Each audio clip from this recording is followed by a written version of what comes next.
estábamos hablando que el día de mañana, 14 de mayo, asumen oficialmente sus funciones los 137 asambleístas que fueron elegidos en el mes de febrero de este año. Hay mucha expectativa sobre el inicio de este nuevo momento de la Asamblea Nacional. Y para hablar sobre este tema, se encuentra ya en la plataforma de Periodismo Público de Ecuador, Marcelo Espinel, director de la Fundación Ciudadanía y Desarrollo, con quien conversaremos sobre el momento político legislativo que vive Ecuador. Así que de inmediato aquí en Periodismo Público generamos opinión pública.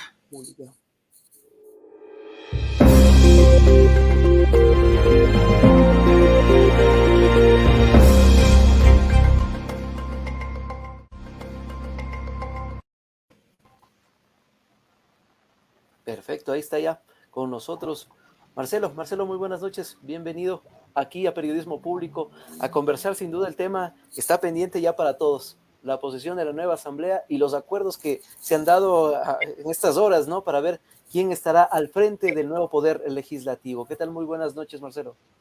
Buenas noches, Alex. Buenas noches, Fabricio. Muchísimas gracias por la invitación y un caluroso saludo a su distinguida audiencia. Muchas gracias, Marcelo. Siempre bienvenido a Periodismo Público Ecuador.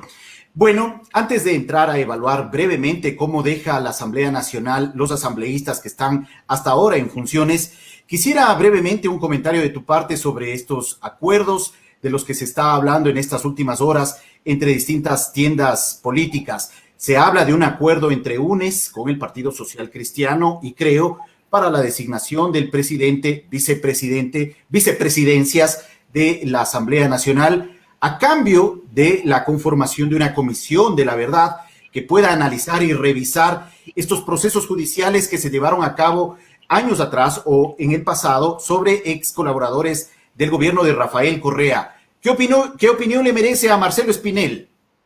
Bueno, en primer lugar yo creo que debemos considerar que tenemos una situación atípica en los últimos 12 años al menos, y es que no hay ninguna fuerza política que pueda tener 70 o más votos para poder lograr de forma directa la presidencia de la Asamblea Nacional, así como también una influencia en el resto de miembros del Consejo de Administración Legislativa y la integración de las comisiones. Esto ha vuelto que sea necesario la generación de consensos, la generación de acuerdos con la finalidad de lograr el día de mañana tener una votación que determine quiénes presidirán la Asamblea Nacional, cuál será la agenda legislativa, así como también pues la integración de estas comisiones. Sin duda, pues, antes de pasar al aspecto específico del acuerdo por posibles amnistías, creo que es importante destacar que incluso se ha dejado de lado a quienes eran los más opcionados para presidir la Asamblea Nacional. En este caso, Pierina Correa, Vilma Andrade y el asambleísta Quispe, Salvador Quispe, en el sentido de que ellos han dicho que podrían estar dando paso al costado en aras de la gobernabilidad. En los últimos minutos ha ido cambiando mucho todo, ¿no? Primero se hablaba de que Henry Kronf iba a presidir la Asamblea Nacional, después viene la salida de César Roón del Partido Social Cristiano por un supuesto pacto con el correísmo, y ahora incluso se habla de una posible postulación del representante de los independientes, Marcelo Cabrera, de tal manera que se pueda evitar la impunidad, como lo han llamado ellos. Entonces, yo creo, Fabricio, y veo con mucha preocupación que se siga hablando de posibles amnistías del correísmo. ¿Y por qué digo esto? Porque esto es algo que estaría en contra de la ley. La Constitución es clara, no se pueden entregar amnistías cuando existen el cometimiento de delitos en contra de la administración pública. No hay amnistía en casos de corrupción. Entonces, que se esté hablando dentro de la Asamblea Nacional de un supuesto acuerdo para lograr la amnistía de Rafael Correa u otros sentenciados, me parece que es irresponsable y también es irrespetuoso con la ciudadanía, pues nos están metiendo temas que ni siquiera se podrían dar porque están completamente al margen de la ley. Marcelo, justamente eso también genera que esta asamblea, este poder legislativo que arranca el día de mañana, ya comience con bajas. Ayer se hablaba de un independiente de parte de Pachacuti, que llegó por Pachacuti y ahora es independiente. Y ahora lo de César Roón. O sea, inmediatamente este tipo de acuerdos generan estas reducciones, este daño al interior de las bancadas. Eso tampoco va a permitir un trabajo deseable en la asamblea. Bueno, yo creo que hay dos cosas aquí. Lo primero es que no es algo nuevo. creo que nuestra política y seguramente de muchos otros países de América Latina ha estado marcada por el camisetazo. En la ciencia política esto se le conoce como el transfugismo político, el asambleísta tránsfuga, que es electo por una organización política y después pasa a otra organización política o se vuelve independiente. Incluso en el último periodo legislativo, el 44% de la Asamblea Nacional, ojo, casi la mitad, fue, en este caso, parte de este transfugismo político. Tal vez el caso más evidente fue cuando hubo la escisión de Alianza País con la bancada de la Revolución Ciudadana. Ahora bien, ¿a qué responde esto, Alex? Desde mi perspectiva, esto pone en evidencia la debilidad de nuestros partidos políticos.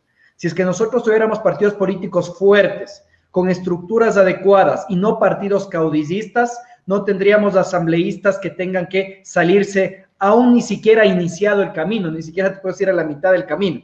Entonces, esto pone en evidencia la necesidad de fortalecer partidos políticos, buenos procesos de democracia interna, construcción sólida de ideologías para que se evite este tipo de representación. Porque, ojo, en esta última votación nosotros no votamos por cada uno de los asambleístas como fue hace un par de años. Nosotros votamos en plancha. Y votamos en plancha, ¿por qué? Por un partido político. Entonces, cuando el asambleísta termina renunciando o cambiándose de partido político, de una u otra manera está contrariando el voto ciudadano.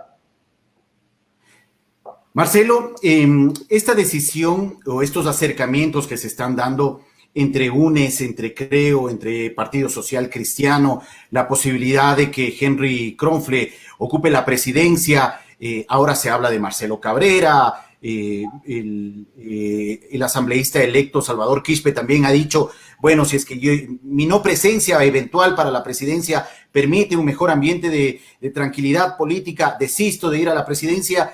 Todo esto está reflejando que las mismas prácticas políticas seguirán en este nuevo momento de la asamblea. Bueno, eso yo creo que habrá que ver. Yo creo que, y en esto yo he sido muy enfático, Fabricio. Desafortunadamente estamos saliendo de un periodo legislativo marcado por la corrupción, actos bochornosos de reparto de hospitales, de obtención irregular de carnés de discapacidad y casos de diezmos. Pero no debemos confundir a la institución con sus integrantes. El hecho de que 54 asambleístas actualmente estén siendo investigados y procesados por casos de corrupción no quiere decir que todos los asambleístas eran malos. Lastimosamente, en los cuerpos colegiados, cuando hay un elemento malo, pues afecta a toda la institución. ¿Y por qué digo esto? Yo creo que es necesario dar el beneficio de la duda, al menos, a esta nueva asamblea. Tenemos 137 asambleístas que no todos son los reelectos del anterior periodo legislativo. Apenas 13 lograron la reelección. Y en ese sentido, ojo, el hecho de que demos beneficio de la duda no quiere decir que no controlemos. Es necesario vigilar que si es que el día de mañana existe un consenso, exigir que ese consenso, que ese acuerdo de mínimos y de máximos se transparente. Saber que no únicamente se negoció quién presidía la Asamblea Nacional, sino saber qué agenda legislativa es la que se acordó, qué agenda de fiscalización del gobierno actual es la que se acordó, así como también cómo se integrarán las distintas comisiones de la Asamblea Nacional. Si es que nosotros no tenemos un pacto transparente, porque no hay que satanizar los pactos, no hay que satanizar los acuerdos, pero si es que este acuerdo es hecho debajo de la mesa, es obvio que lo vamos a satanizar. Si es que este acuerdo es hecho bajo de la mesa, es obvio que una Asamblea Nacional como esta no va a tener la confianza y la legitimidad suficiente para poder enfrentar el gran reto que se viene. Y justamente, Marcelo, ¿qué paso debería dar el nuevo Poder Legislativo como para darle ese voto de confianza? Para que no mañana mismo se lo pierda, sino que más bien demos ese voto de confianza y seguir esperando algo positivo del Poder Legislativo. Mira, este ejercicio, Alex, lo podemos hacer comparando lo que hizo esta última Asamblea Nacional. Por ejemplo, durante el último periodo legislativo se presentaron 34 solicitudes de juicio político. Apenas 9 pasaron a ser resueltas por el Pleno de la Asamblea Nacional. El resto simplemente se entrampó en interpretaciones ambiguas de la norma y de esa manera no fueron tratadas. ¿Cómo es posible que se hayan presentado 5 solicitudes de juicio político en contra del exministro de Economía y Finanzas y que no haya sido tratado por la Asamblea Nacional? ¿Cómo es posible que la Asamblea, por ejemplo, haya resuelto la destitución y la censura de Juan Carlos Tuárez y otros consejeros de Participación Ciudadana en 20 días, mientras que en otros juicios políticos tardaron en promedio 200 días.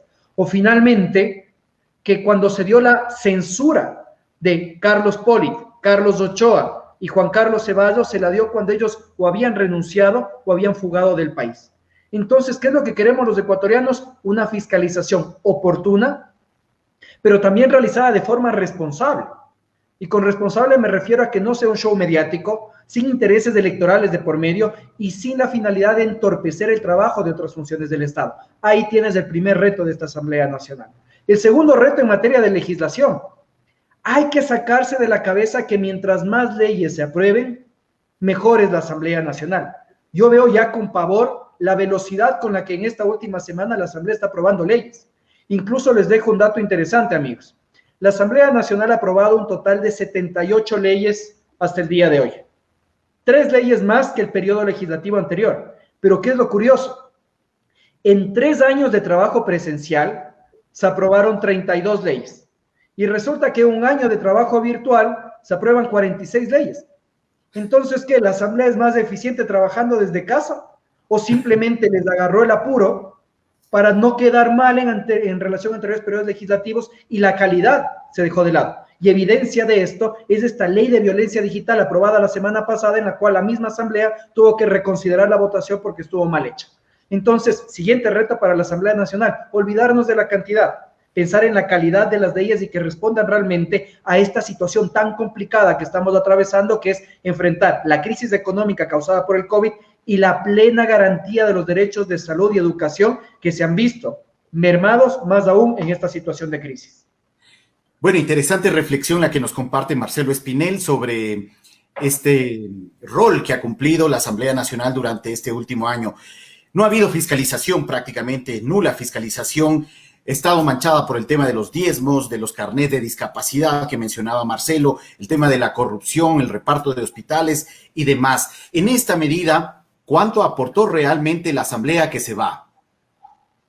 Bueno, yo creo que también hay que ser muy sensatos en esto. Existen aspectos positivos, Fabricio.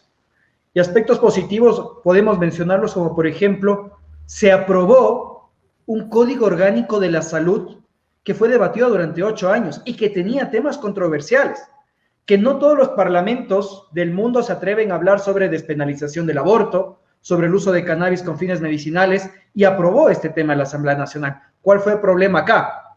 El veto total del Ejecutivo, que dejó sin posibilidades a la Asamblea Nacional de discutir nuevamente este cuerpo normativo, sino hasta un año transcurrido desde el veto.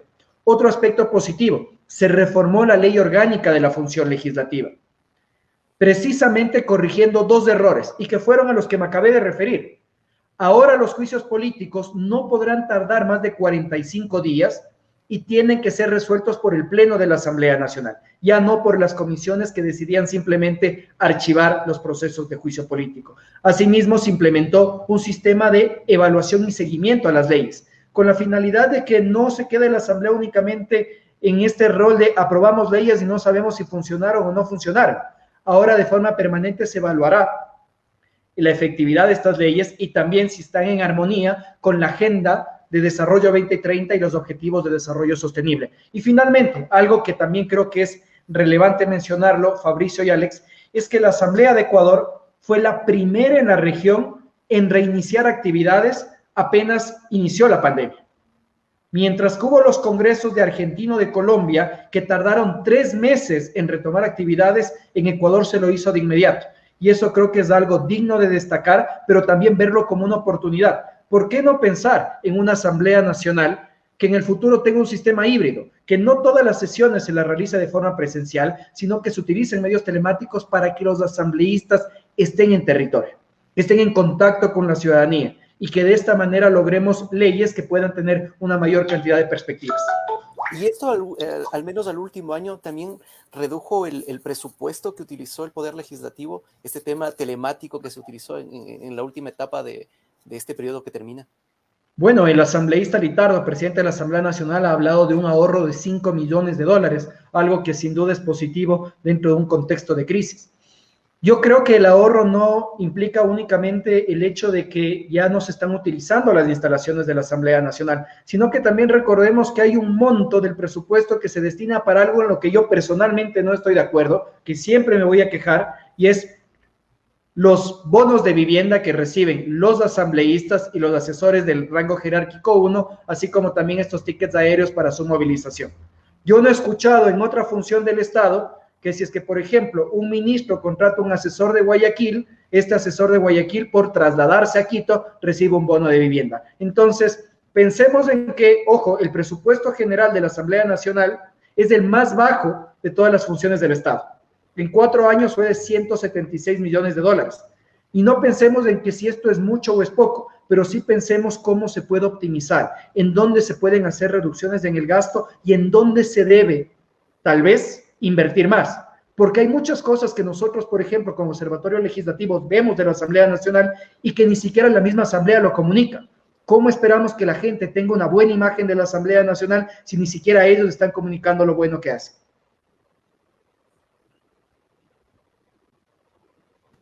Ahí estamos, ya está activado el micrófono. Muchas gracias, Marcelo Espinel del Observatorio Legislativo y también director de la Fundación Ciudadanía y Desarrollo, por ofrecernos esta mirada y estas reflexiones en torno a la gestión de la Asamblea Nacional en estos últimos años y también la expectativa y el escenario frente al inicio del nuevo momento de la Asamblea a partir del día de mañana, 14 de mayo de 2021. Muchas gracias, Marcelo. Un abrazo a la distancia.